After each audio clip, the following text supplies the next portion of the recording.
I'm going to sit down actually while I give mine. It's easier.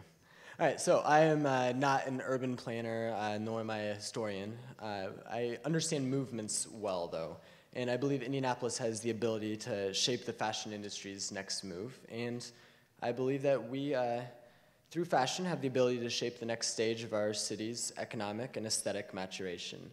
The language of fashion is often perverted by our obsession and hyper-focusing on the dimensions and sizes of individual people rather than discussing the dimensions of the group as a whole.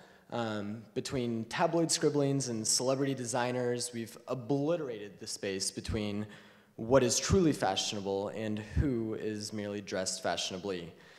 Indianapolis is a city bereft of gossip column regulars and haute couture houses, but it's actually ahead of the curve in this regard, I think. We haven't had the opportunity to cloud our vision with the socialite pandering and pantless pop stars and all that stuff. So this clarity gives our city the potential to lead as fashion's populist vanguard. And with Pattern, I believe Indianapolis has the chance to actualize this community-driven movement. And for those of you that don't know what Pattern is, I will get to that here in a moment. So if you walk around Indy, especially in the more stereotypically, artistically inclined neighborhoods like Fountain Square and Broad Ripple, it can be slightly depressing to see the pervasive hipster-styled stagnation that has gripped our 20-somethings. But they do have to grow up. We do. I am one of them. Have to grow up. And ironic mustaches and faux vintage flannel and liquid tight-fitting denim will not, fingers crossed, survive until their 30s. And I mean, at least we've gotten rid of the Von Dutch trucker hats and Ugg boots as formal wear thing. So, if you walk around, the gallery openings on a first Friday and filter out the aforementioned non-fashion fashions, you'll see people dressed in a way that does offer a glimmer of hope for our city's sartorial future. It is there. You just have to squint a little bit to see it sometimes. There are people that dress fancifully, and they dress meticulously, and they dress outlandishly, but with no irony involved. For men, whether it's a bow tie, suspenders, bowler hats, or pocket squares, there's ample room to dress up in a way that is self-aware without simultaneously being self-deprecating.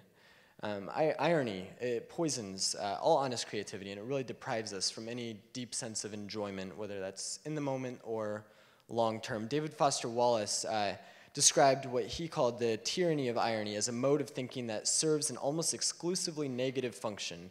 It is critical, destructive, and ground-clearing, but is singularly unuseful when it comes to constructing anything to replace what it debunks. And this destructive tendency, which I admit seeps into my conversations every time I can't think of a witty response or an adequate answer to a question. I do it all the time.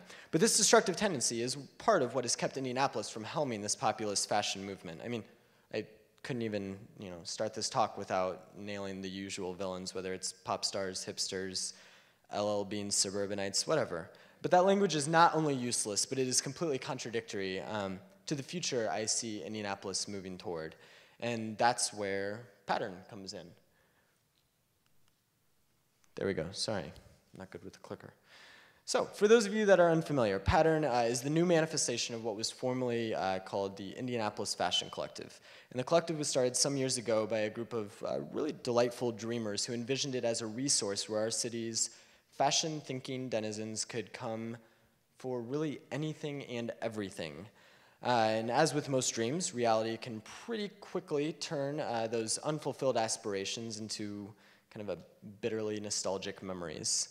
But that's not what they chose to do. They didn't want to sit around, lamenting their lack of luck and licking their very stylish wounds. Instead, they decided that the organization needed to undergo a very strategic, transformative surgery, a kind of identity-altering metamorphosis. And with the help of K+A and a few new board members, of which I am one of them, we kind of dismantled the old model and began building something new. And this was something that could move and flex and grow. And we forced ourselves to discard this ironically disparaging facetiousness. Well, not fully discard it. I still use a lot of it. But yeah, and try to construct an inclusive, fashion-focused community. And we started with the simple thought that we didn't need to convince the city that fashion was good for the economy, because that's a given. We need to convince them that enough people in Indiana care about fashion, and there are enough. The mission of this endeavor was to create a place for fashion within Indianapolis, so a place that has a uniquely Indiana flavor, but isn't settling for any cliched Midwestern status quo. As we began working through what pattern would look like, we realized that its struggles mirrored those of the city of Indianapolis.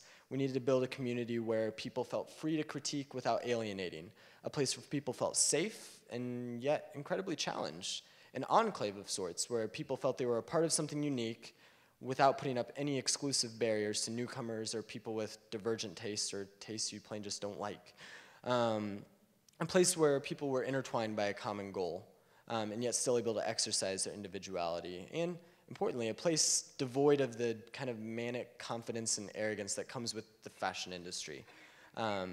So as we worked through it, we realized that individual growth is something that is magnified when it sees itself mirrored in a vibrant community, allowing ideas to organically take root, whether it's generally or individually. So to build this community, founded on the idea that fashion is a necessary element of Indianapolis growth, we needed funding. And then we realized that we more specifically needed all of the accoutrements that come with being a funded organization. The actual touchable, tangible cash was not as necessary as long as we could function as if we had it. Yeah. That's no fraud involved there. That is merely saying we work with local organizations who are able to help us out. So, to get funded, you've got to be seen. To be seen, you have to have a community, and to develop a community, it had to be free. And so with the aid of a diverse array of supporters, like Sun King, Mass Ave Wine Shop, iMocha, French Pharmacy, Hayes & Taylor, K+A, and just countless others, I mean, all sorts of amazing organizations that have allowed us to function as a funded organization with their help. Yeah, we've been able to work alongside our corresponding communities like Verge. I'm not sure how many of you have heard of it, but it is a phenomenal tech startup focus group that is just, I mean, it is just blown up in the past year. It's amazing. And yeah, through this we've been able to begin reshaping the discussion between both the consumers and creators and just the lovers of fashion in Indianapolis. So as we continue forward, Pattern seeks to grow within the already existing city structure. We're not wanting to start our own separate entity, but grow within it and help propel movement from the inside out, kind of pushing and swelling and expanding Indy's creative class from within. So Pattern seeks to be a part of that active catalyst in the fashion equation of Indianapolis that keeps the movement moving. That's all. Thank you.